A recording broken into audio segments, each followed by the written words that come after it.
ಪಾರ್ವತಿ, ನೀನೇ ಅದೃಷ್ಟವಂತೆ ಕಣೆ. ಮನೆ ಆಯ್ತು, ಮಕ್ಕಳ ಜವಾಬ್ದಾರಿ ಆಯ್ತು ಅಂತ ಆರಾಮಾಗಿದ್ದೀಯ.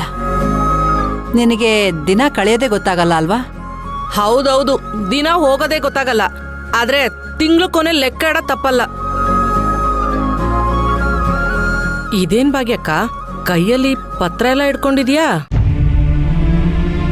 ಪಾರ್ವತಿ, ಇದು ನನ್ನ ಮಗನಿಗೆ ಅಂತ ತೆಗೆದಿಟ್ಟಿರೋ ಸೈಟ್ ಪತ್ರ ಕಣೆ.